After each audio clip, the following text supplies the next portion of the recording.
एग्जेक के साबिक वकील रिजवान अब्बासी काले कोर्ट में काली भेड़। एग्जेक के मुकदमे के प्राइमरी वकील रिजवान अब्बासी से अहम कानूनी सवालात। समी इब्राहिम के रिजवान अब्बासी से 8 अहम सवालात। समी इब्राहिम का पहला सवाल, एग्जेक के खिलाफ एक ही जैसी 2 FIRs काटी गयी। एक 27 मई 2015 को कराची और 9 दिन बाद दूसरी 7 जून को इस्लामाबाद में काटी गई, जिसमें वही प्रिंसिपल अक्यूज और वही FIR फैक्ट्स शामिल थे। ये एक ही वाक़े पर काटी गई 2 FIRs हैं, जिसका एतराफ कराची और इस्लामाबाद के IOs ने भी किया। एक ही केस की 2 FIRs कानूनी तौर पर नहीं काटी जा सकती।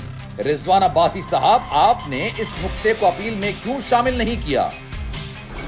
जवाब दें। इमरान खान ने बोल के CEO शुएब अहमद शेख को मुहिब्बे वतन करार देते हुए उनके खिलाफ चलने वाले केसेस के बारे में क्या कहा?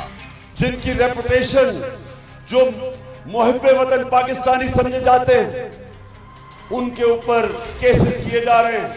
बोल टेलीविजन उसका जो शुएब उनका जो हेड है, उसके ऊपर केसेस। शुएब अहमद शेख और एग्जेक केसेस पर मुल्क के बड़े सियासतदानों ने क्या कहा? शुएब शेख एक ईमानदार और दयानतदार आदमी है और उन्होंने एग्जेक भी दयानतदारी से चलाया और उसने बोल TV भी ईमानदारी और दयानतदारी से चला रहा है। यहाँ तो कोई पूछ गया जाए नहीं, केस बना दो। मैं तो ये चाहता हूँ कि अगली दफ़ा जब मौका मिलेगा एक कानून गलत केस बनाने वालों के ऊपर के खिलाफ भी बनना चाहिए। ये जो झूठी FIR काटता है उसके लिए क्या होता है? एक कैंपेन चलाई गई पूरी और उनको इसमें लाया गया, और लेकिन जब आप एक स्टैंड लेते हैं तो फिर रास्ते मुश्किल भी होते हैं। सो उम्मीद है कि इसमें इंशाल्लाह ताला मामला जो हैं वो बेहतरी की तरफ बढ़ेंगे। बस मैं यही कहती हूँ कि जो बग़ैर कंफर्म किए हुए और इस तरह लोगों की पगड़ियाँ उछाली जाती हैं और किया जाता है, तो वो यकीनन एक नुकसानदेह बात होती है।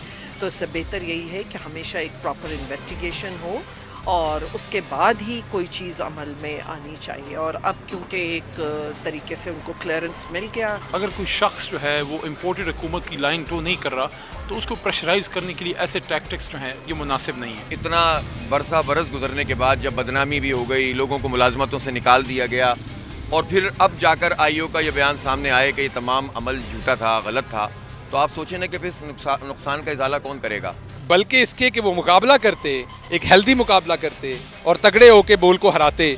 उन्होंने उनकी जो लीडरशिप थी बोल की, शुएब शेख उनको जेलों में डलवा दिया, जो कि बहुत ही नामुनासिब हरकत थी, बहुत ही मैं ये कहूँगा गैर कानूनी हरकत थी, वो की गई। लेकिन आप देखें फिर अल्लाह अल हक है, आज बोल ऊपर जा रहा है। शुएब अहमद शेख और एग्जेक केसेस पर मारूफ वकला ने क्या कहा? एग्जेक्ट के खिलाफ उन सब चेहरों को बेनकाब होना चाहिए जो इसके पीछे थे, इसके बाद उनके खिलाफ मुकदमा दर्ज होना चाहिए।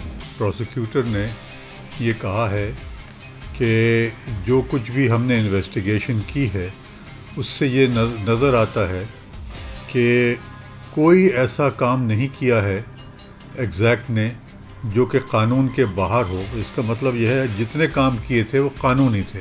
तो इस लिहाज से जो कोर्ट है वो यही कहेगी कि इनका केस को ख़त्म किया जाए। तफ्तीशी अफसर ने IO ने अगर ये लिख दिया है कि उनके खिलाफ जितने भी इल्ज़ामात थे वो साबित नहीं हो सके, उन्होंने जो फाइंडिंग दे दी है उससे तो मैं समझता हूँ कि काफ़ी हद तक उनकी पोजीशन वाज़े हो जाती है और क्लियर हो जाती है शुएब शेख साहब की।